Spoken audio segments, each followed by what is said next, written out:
Hi, this is Reinhard from everydaysystems.com, and today I'm going to talk about glass ceiling, my system for smoothing out dangerous and humiliating binge drinking into healthy and pleasurable moderate drinking. Before I talk about how great this is, I'm going to have to try to scare you off a bit. Glass ceiling is not intended for people who suspect they may be serious alcoholics. Common as that problem may be, I'm not going to call it every day. If you have any doubts, see Alcoholics Anonymous or talk to your doctor or find some other support group. Glass ceiling isn't going to do it for you. And I don't want to be responsible for distracting you from seeking the stronger medicine you need. Please keep looking, but don't look here. Okay, so what is the problem I'm trying to solve? Occasional binge drinking. What I mean by this is most of the time you're fine. You can drink like a normal person. It's not like every time you drink you get out of control, or even usually. But every once in a while you get absolutely smashed and find yourself in dangerous, humiliating trouble. Your schadenfreude at reading about Mel Gibson is tempered by the realization that the difference between you and him is that you're not famous. The obvious solution is just to stop drinking. Quit cold turkey. There are two problems with this cold turkey strategy. One is that research is increasingly showing that moderate drinking is ridiculously good for you. Moderate drinking is defined usually as a drink or two a day, depending on how big you are. The other is that moderate drinking is a great pleasure. Now, pleasure alone might not do it. Tobacco is also a great pleasure, and I acknowledge that with tobacco, cold turkey makes a lot of sense. But for moderate alcohol consumption, with its clean bill of health, the claim of pleasure is real and legitimate. So how do you balance this if you're given to these occasional binges, but still want to get these health and pleasure benefits from moderate drinking? This is the system. A 2-drink a day absolute maximum. No more than 2 glasses a day. That's your glass ceiling. Yes, there's fudge room, but not so much fudge room that you're going to wind up in jail or in the emergency room. It's like the 1-plate rule in the no-S diet. On the one hand, it's very clear. 1 plate is clearly different from 2. 2 glasses are clearly different from 3. On the other hand, there is wiggle room. You can pile a mountain of food onto 1 plate, and you can get one of those enormous Bavarian beer steins and fill it up with Everclear. But you can't do either without seeming like an astonishing glutton or drunkard. You can't hide your excess in lots of dainty little increments. And excess, when it's out in the open like that, is embarrassing. It's disgusting. Even to just yourself, it's shameful.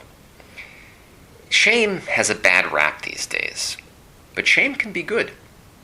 I feel like the Gordon Gekko of self-help saying this, but it's true, and importantly true, I think. Shame has been around forever. It isn't going anywhere. You might as well get used to it instead of fighting it or pretending it doesn't exist. It's powerful. It's like wind or some elemental force. It can be destructive, like hurricanes and tornadoes, but you can also, put up a windmill and generate electricity from wind.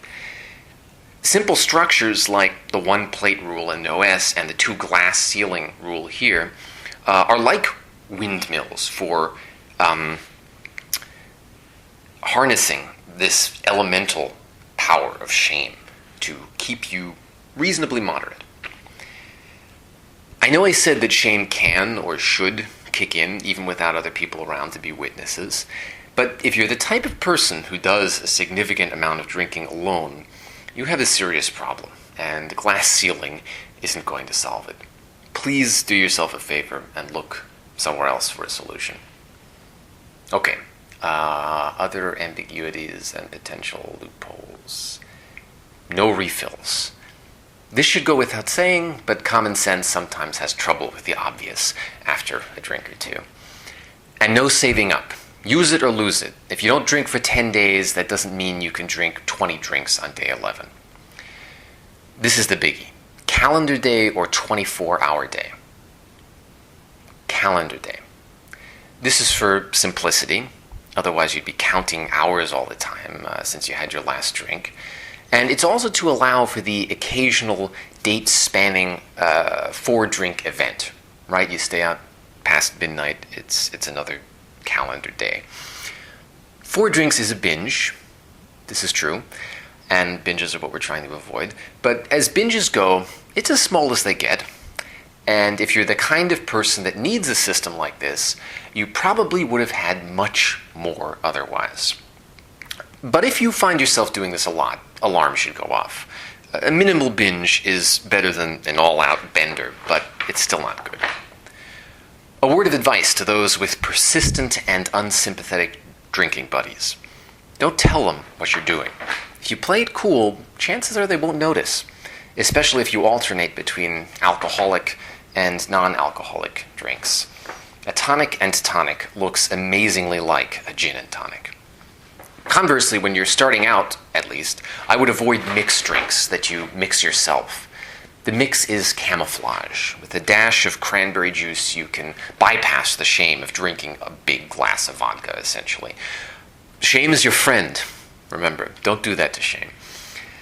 If you're physically small or want to give yourself some extra buffer, lower the ceiling to 1 drink, or have a variable ceiling of 1 drink on N days, 2 on S days.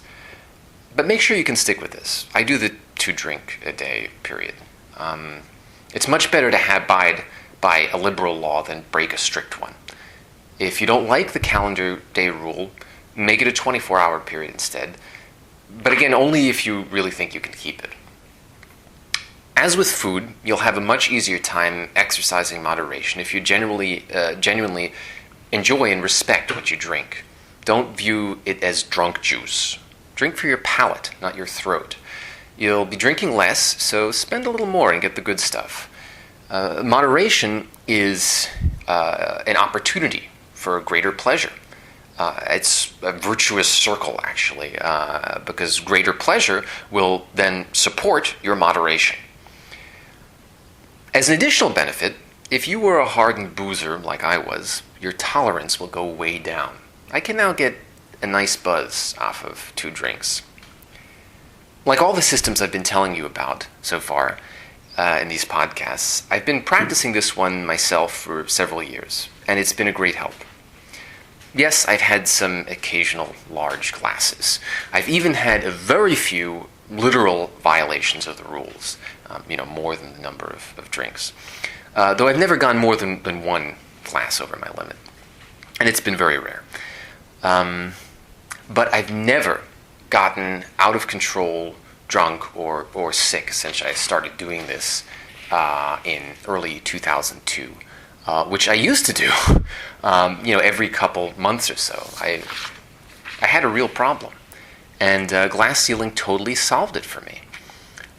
Without my having to sacrifice the benefit and the pleasure of alcohol.